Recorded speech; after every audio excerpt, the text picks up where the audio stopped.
The Galactic Federation Xenobiology Academy, a place where the brightest minds from across the cosmos gather to study the intricate tapestry of life that blankets our vast universe, a sanctuary of knowledge where species from 1,000 worlds come together in the pursuit of understanding. It's also where I, Jake Henderson, certified Deathworlder and unwitting agent of chaos, found myself on this fateful day. Now you might be wondering, Jake, how did a knuckle-dragging primate like yourself end up in such a prestigious institution? Well, my friend, it's a long story involving a clerical error, a misplaced decimal point, and a very confused admissions officer.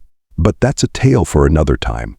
Today's story is about how I, armed with nothing but my wit, charm, and a questionable understanding of appropriate academic conduct, managed to turn the academy upside down with a simple class presentation. It all started when Professor Zexnax, a gelatinous blob with more degrees than I have fingers, which admittedly isn't saying much, announced our next assignment. Pet Day. The goal was simple. Bring in your favorite domesticated companion species and give a short presentation about its care, behavior, and your bond with it. Now, for most of my classmates, this was a chance to show off their adorable Rigelian fuzz blobs or their telepathic Andromedan mind fish. But for me, oh boy, this was an opportunity I couldn't pass up. You see, back on Earth, I had left behind my beloved pet, a creature so terrifying, so nightmarish to my alien classmates, that its mere existence would send shivers down their various appendages. A beast so fierce, so loyal, that it had stood by humanity's side for thousands of years, helping us conquer our own death world. I'm talking, of course, about a dog. A 120-pound Rottweiler named Cupcake, to be precise. As I made my way to class that fateful morning, holographic projector in hand, because let's face it, there was no way I was getting Cupcake through intergalactic customs, I couldn't help but grin. This was going to be fun. The classroom was abuzz with excitement as various alien species proudly displayed their pets. Gloopy, the Betelgeusean slime mold, was oozing contentedly in its terrarium. Sixy E, the Arcturian crystal butterfly, was tinkling melodiously as it fluttered around its owner's head. And let's not forget Squish, the Venusian pressure beast, contentedly gurgling in its reinforced containment sphere. Professor Zixnax's eye stalk swiveled in my direction as I took my seat. Jake, it burbled, its voice translator struggling to convey the mix of curiosity and apprehension in its tone. I see you've brought a hologram. I do hope you're not attempting to circumvent the assignment parameters again. I flashed my most innocent smile, the one that had gotten me out of trouble more times than I could count. Not at all, Professor.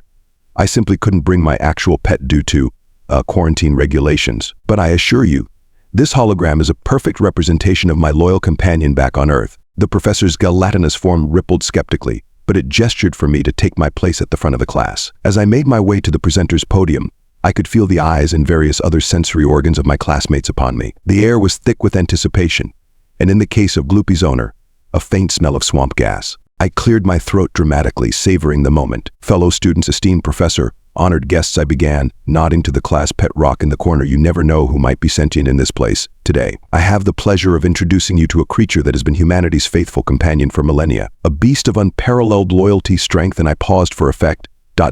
slobber. With a flourish, I activated the hologram. The air shimmered, and suddenly there stood Cupcake in all his glory. All 120 pounds of muscle, fur, and tongue, rendered in perfect 3D detail. The reaction was immediate and glorious. Zixlac, the Arcturian crystal being, shattered into 1,000 pieces with a high-pitched shriek. Gloopy's owner fainted, collapsing into his pet's terrarium with a wet splort, and poor Professor Zixnax, well, let's just say that gelatinous beings can indeed turn pale. This I announced proudly, gesturing to the hologram of Cupcake, who chose that moment to let out a booming bark, is a dog, specifically a Rottweiler.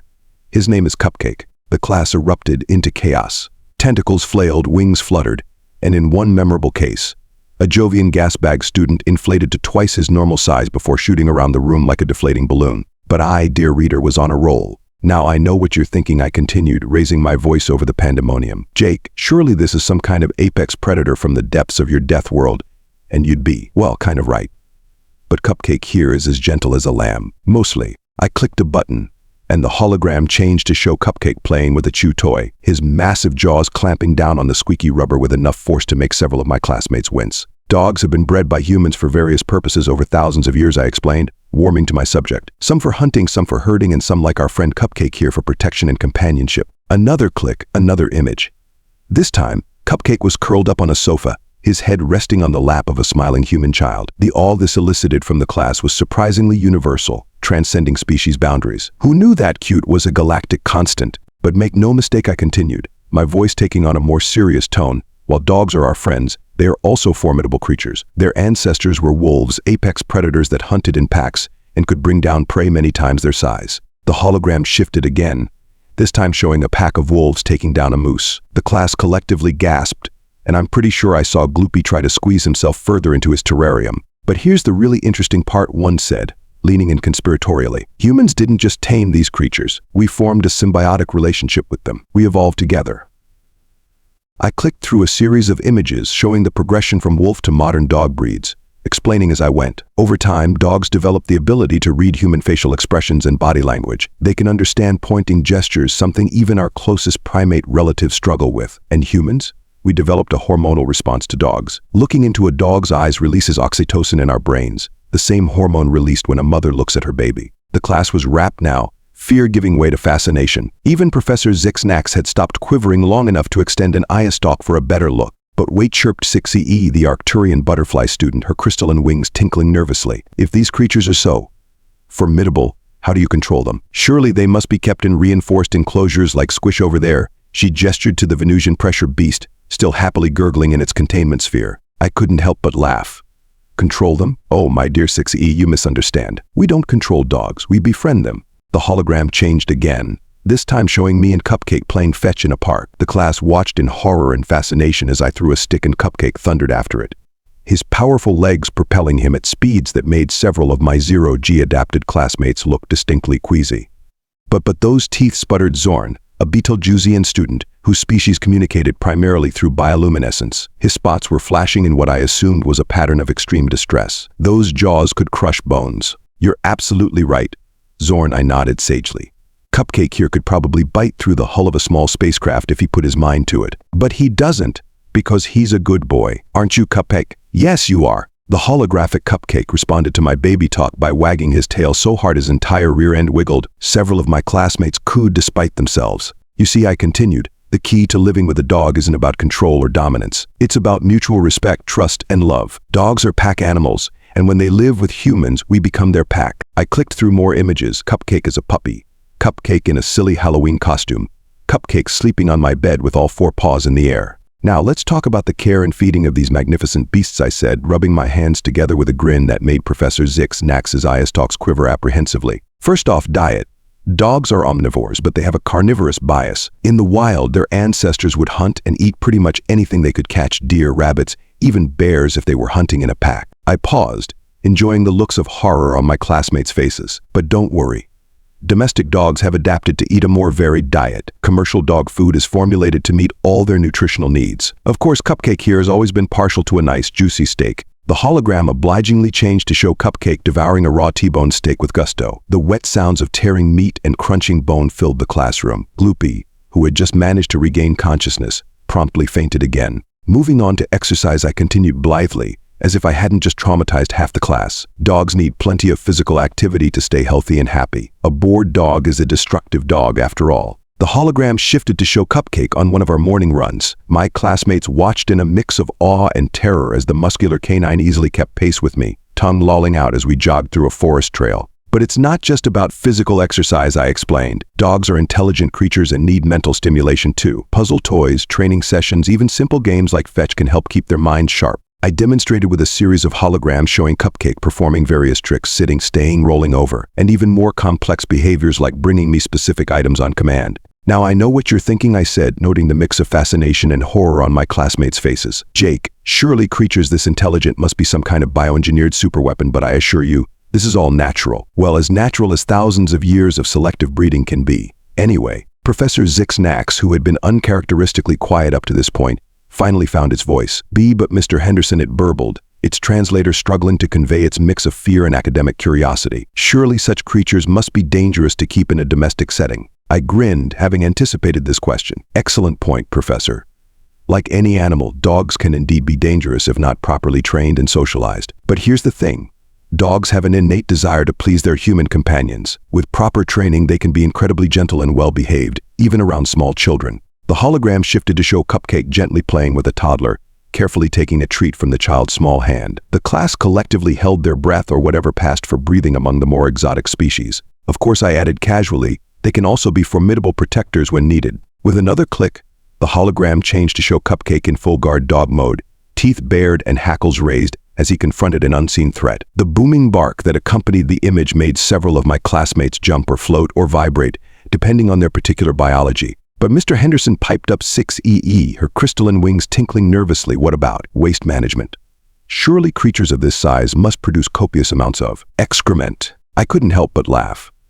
Oh, 6EA, you have no idea. Let me introduce you to the joys of poop scooping. What followed was a detailed, perhaps too detailed, judging by the grinning faces of my classmates' explanation of canine digestive systems, complete with holographic demonstrations that I'm pretty sure violated several academy regulations on public decency. But wait, I said, holding up a hand as I noticed Zorn's bioluminescent spots flashing in what I assumed was a pattern of extreme distress. We haven't even gotten to the best part yet, shedding season. The groan that rippled through the classroom was nearly universal, transcending species boundaries in a moment of shared dread. Twice a year, I explained, with the glee of someone imparting forbidden knowledge, dogs blow their coat. This means they shed their entire undercoat in the span of a few weeks. And when I say shed, I mean shed. The hologram obligingly changed to show my living room during peak shedding season. Tumbleweeds of dog fur rolled across the floor. Furniture was coated in a layer of fuzz, and in the center of it all sat Cupcake, happily oblivious to the havoc he was wreaking. I once filled 3 trash bags with fur after a particularly vigorous brushing session, I added, noting with amusement that several of my more fastidious classmates looked ready to faint at the mere thought. But surely, Professor Zixnax interjected, its gelatinous form quivering with what I chose to interpret as academic excitement rather than abject horror. There must be some benefit to keeping such high-maintenance creatures as companions. Ah, Professor, I said, my voice softening, I'm glad you asked. Because for all the challenges, the rewards of having a dog are immeasurable. The hologram changed once more, this time cycling through a series of images that showed the depth of the human-canine bond. Cupcake comforting me when I was sick, Cupcake greeting me at the door with unbridled joy, Cupcake and I snuggled up on the couch watching old sci-fi movies. Oh, the irony. Dogs provide unconditional love and loyalty, I explained, my tone serious for the first time in the presentation. They're always happy to see you, no matter what kind of day you've had. They can sense when you're sad and will do their best to cheer you up. They'll defend you with their lives if necessary. I paused, letting that sink in. In many ways, dogs are a mirror for the best parts of humanity. They embody the loyalty, love, and companionship that we aspire to in our own relationships. The classroom was silent now, every being absorbed in the images before them. Even Gloopy had stopped trying to squeeze himself further into his terrarium. But perhaps most importantly, I continued, dogs remind us of our connection to nature. In a galaxy where we can traverse light years in the blink of an eye and reshape planets to our will, dogs keep us grounded. They remind us of our origins, of the wild world we came from, and the unbreakable bonds we can form with other species. I clicked one last time, and the hologram showed a simple image of Cupcake and me, silhouetted against a sunset. In a very real way, the story of dogs is the story of humanity. Our rise from hunter-gatherers to a spacefaring civilization is mirrored in their journey from wolves to the diverse breeds we have today. They've been our companions, our helpers, our protectors, and our friends every step of the way. As I finished speaking, the classroom erupted into a cacophony of noise. Tentacles waved, wings fluttered, and bioluminescent spots flashed in a dazzling display of alien emotion. Even Professor Zixnax's gelatinous form was rippling in what I could only assume was deep thought. Any questions, I asked, unable to keep the grin off my face. For a moment there was silence. Then, like a dam breaking, the questions came flooding in. But how do you feed such a creature, burbled Gloopy, who had finally found the courage to peek out of his terrarium? Do they really eat? Meat, chirped 6EE, her crystalline wings tinkling with a mix of horror and fascination. Can they truly understand human speech? This from Zorn, whose bioluminescent spots were flashing in a pattern I'd come to recognize as intense curiosity. I held up my hands, laughing. Who, one at a time. Let's see. Gloopy, we feed them specially formulated dog food, but they can eat a variety of things. And yes, 6EI, they do eat meat. They're descended from predators after all. As for understanding human speech, Zorn, they can learn to recognize quite a few words and commands, but it's more about tone and body language than actual it. Professor Zixnax's eye stalk swiveled towards me. Mr. Henderson, it burbled, its voice translator struggling to convey the mix of emotions in its tone. While your presentation was enlightening, I must question the wisdom of keeping such potentially dangerous creatures as companions. Surely there are safer alternatives. I couldn't help but chuckle. Safer, perhaps. But where's the fun in that? Besides, Professor, I'd argue that the potential danger is part of what makes the bond between humans and dogs so special. The professor's eye stalks quivered in what I assumed was confusion. Explain, it demanded. Well, I said, warming to my subject, think about it. We've taken one of our planet's apex predators and turned them into our friends. Not through force or dominance, but through mutual trust and affection. That's pretty incredible when you think about it. I clicked the hologram projector again, bringing up an image of a wolf pack. These are the ancestors of our modern dogs, fierce predators that hunted in packs, taking down prey many times their size. By all rights, we should have been enemies, competing for the same resources. Another click, and the image changed to an early human camp, with wolves lurking at the edges of the firelight. But somewhere along the line, both species realized we could benefit from cooperation. The wolves got a steady food supply, and we got early warning systems and hunting companions. I grinned at the class.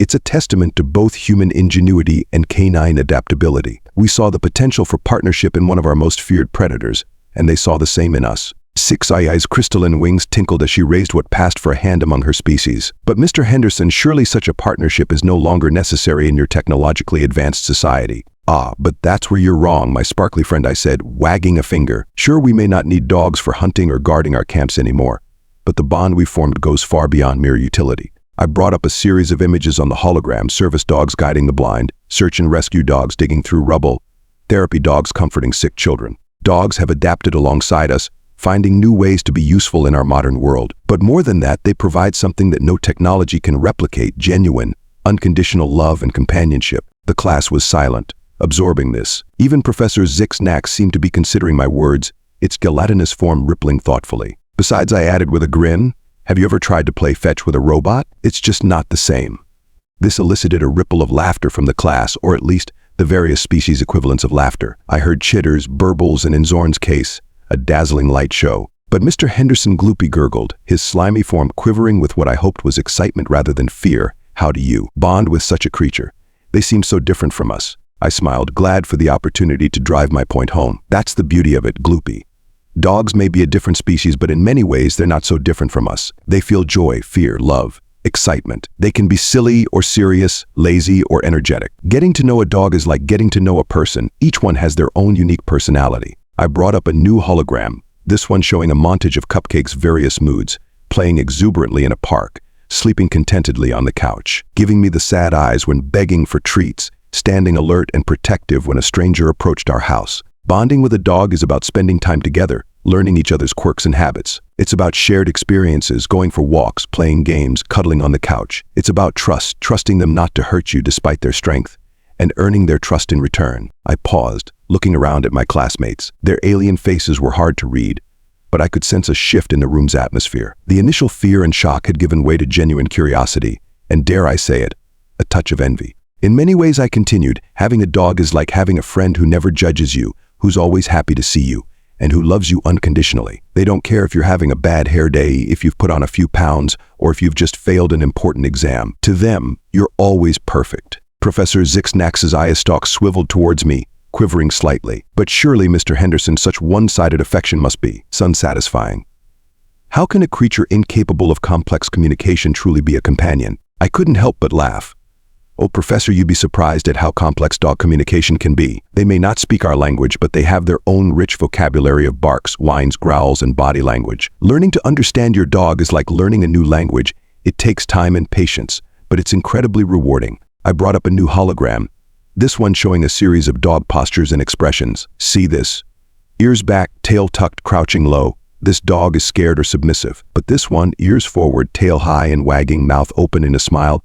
This dog is happy and confident. And this one, hackles raised, teeth bared, low growl. Well, I wouldn't get too close to this one. The class leaned in, fascinated by this nonverbal language. Even Gloopy had extended a slimy pseudopod for a better look. But it goes beyond just body language, I continued. Dogs are incredibly attuned to human emotions. They can sense when you're sad, happy, anxious, or excited, often before you even realize it yourself. And they respond to those emotions, offering comfort or sharing in your joy. I clicked to a new image. This one showing Cupcake resting his head on my lap as I sat on the couch, looking upset. This was taken after I got some bad news. Cupcake sensed my mood and came to offer comfort. He didn't need words to communicate his support. His presence was enough. The classroom was silent, each student lost in thought. I could almost see the gears turning in their alien minds, trying to comprehend this unique interspecies relationship. But perhaps the most beautiful thing about the human-dog bond, I said softly, is how it transcends the boundaries between species. In a dog's eyes, we see a reflection of our own humanity, our capacity for love, loyalty, and joy. They remind us of the best parts of ourselves and challenge us to live up to their unwavering faith in us.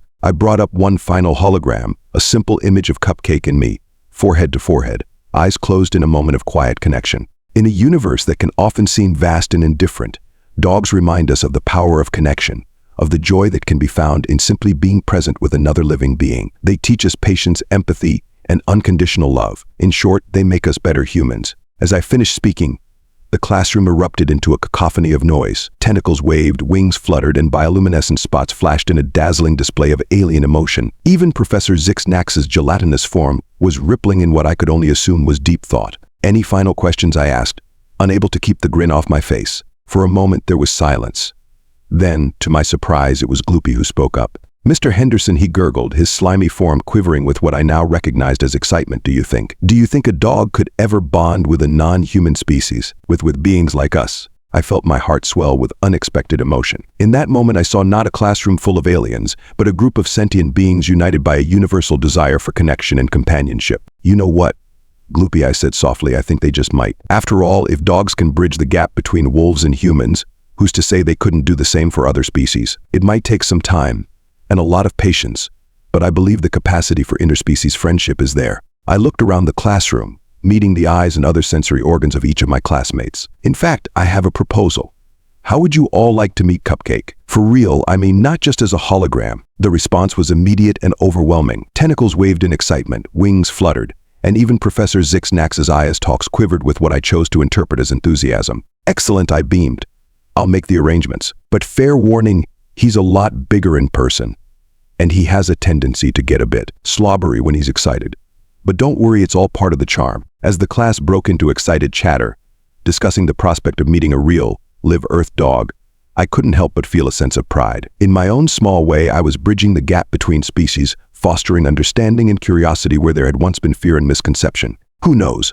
Maybe one day, far in the future, dogs would become the ultimate diplomats, helping to forge bonds between humans and alien species across the galaxy. After all, if there's one thing I've learned, it's that you should never underestimate the power of a wagging tail and a slobbery kiss to bring people, or aliens, together. As I packed up my hologram projector, already mentally composing my request to the Academy board to allow a small Earth animal on campus, and wondering how I was going to explain this to Cupcake, I couldn't help but chuckle to myself. Who would have thought that my mischievous plan to shock my alien classmates would end up turning into a lesson in interspecies understanding? But then again, that's the magic of dogs. They have a way of bringing out the best in us, of fostering connections where we least expect them. And as I looked around at my classmates, still buzzing with excitement about the prospect of meeting Cupcake, I realized that maybe, just maybe, I had stumbled upon something truly special. After all, in a universe as vast and diverse as ours, couldn't we all use a friend who loves us unconditionally, regardless of our species, planet of origin, or number of tentacles?